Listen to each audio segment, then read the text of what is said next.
Hello everybody, welcome back. I'm Inside Elections. Today is Thursday, January 15th, 2026, and today we're going to be talking about the shocking poll coming out of the state of Alaska that Mary Peltola can and will win the state in 2026, the Senate race in Alaska in 2026.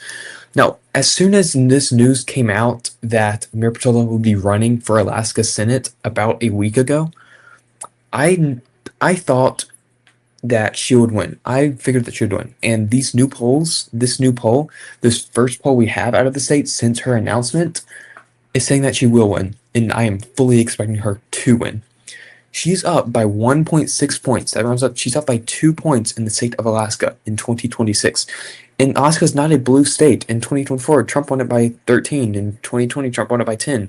The Senate race has been red in 2020 by 7 points. In 2022 by 7 points, 2020 by 13 points. It is a red state, except when it comes to Mary Peltola. Mary Peltola in 2022 won the House race by 10 points.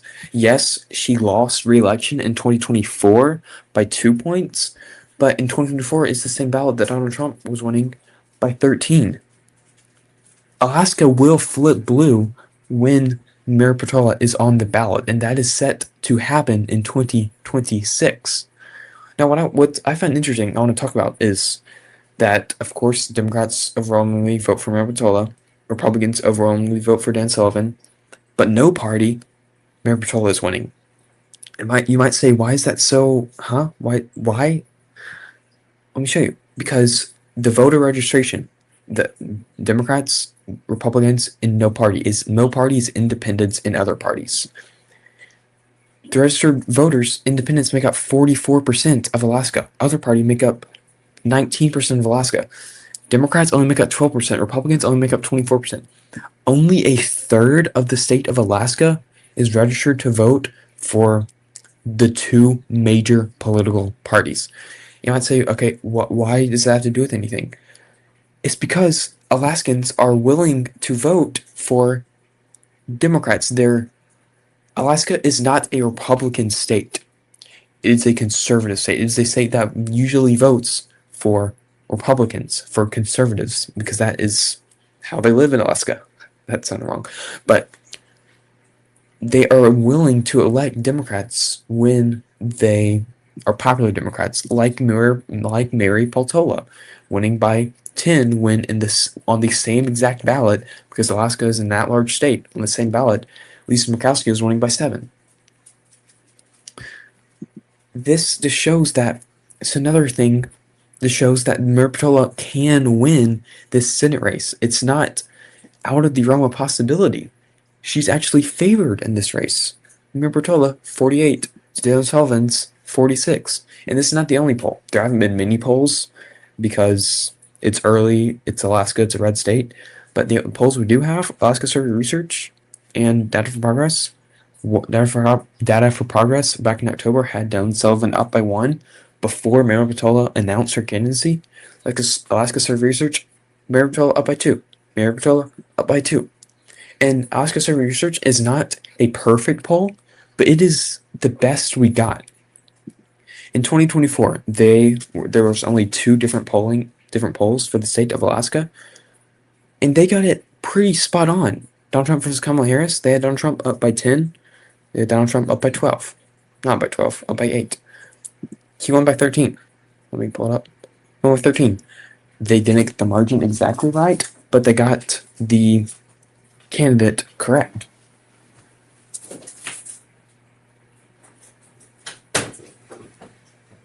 And that goes for other elections too. Take the 2022 Senate race. They had Lisa Murkowski winning by 12 points. In one poll, let me pull it up again, sorry. And she won by 7. They had her up in the other poll, they had her up by 14 and she won by 7. They got the margin wrong, but they got the outcome correct. When was this? This was in 2020. This is actually what I find really interesting. All the polls had this as a close race. Dan Sullivan up by 3, Dan Sullivan up by 3, Dan Sullivan up by 3. These other polls, Dan Sullivan up from earlier, up by 5. Dan Sullivan tied with Al Gross, up by 1. up by 4. Algross ahead, tight. The polls, and yes, Alaska Survey Research was part of this. They had him up by 4 in one poll. But what I find interesting is the first poll they did on this race. They had her up by 13. They were the only poll to have her up by such a large margin.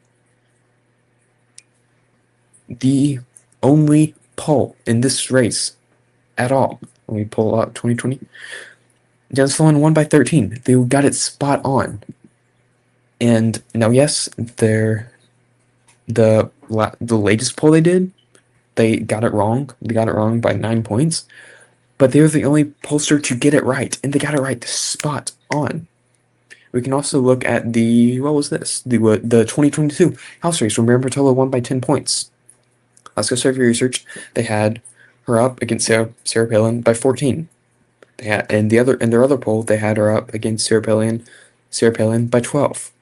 Again, they got it wrong. The margin, somewhat wrong, but she won by 10. They didn't get it overwhelmingly wrong. They got the candidate right. So while Alaska Survey Research, this poll that has Mary Peltola up, sometimes they get the margins wrong, but they have never been wrong about the candidate.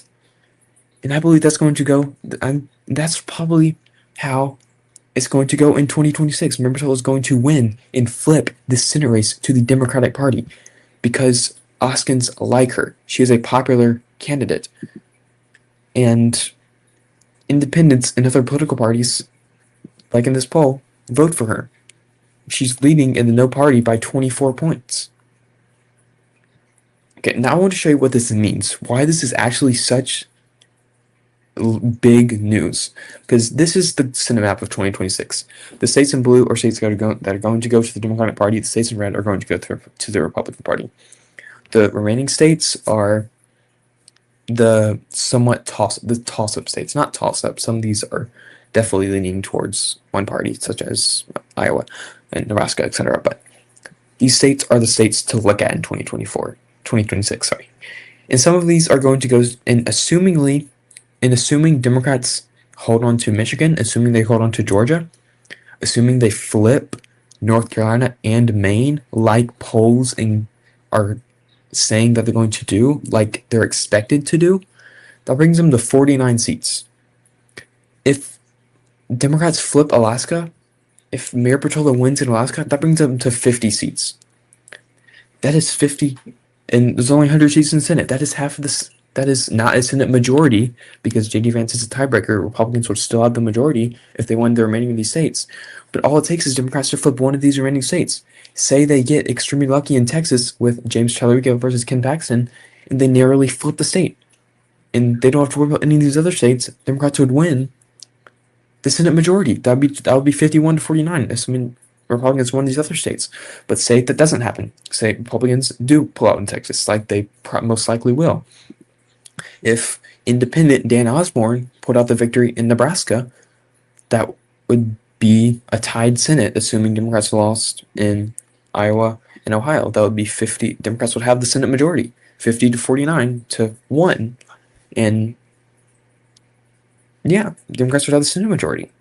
But assuming, say they don't, something that doesn't happen, say they do lose Nebraska and the Republicans win it. If they pull out the upset in Iowa, that would be the Senate majority.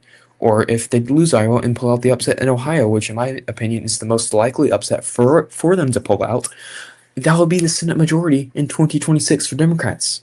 And even if they don't, say Republicans do in Ohio and Democrats do in Alaska and the other swing states that they're favored to win right now, a 50-50 Senate going into 2028 is good for the Democratic Party.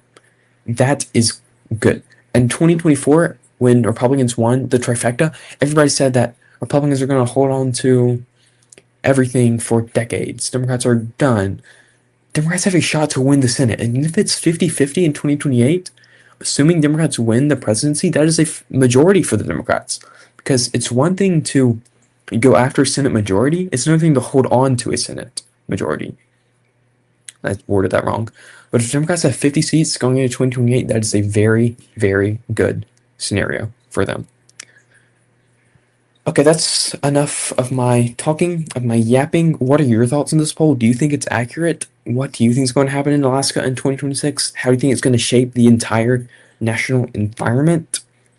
Let me know your thoughts in the comments. If you enjoyed this video, I encourage you to like the video, to subscribe to my channel. I upload election news daily. And yeah, hope you have a great day.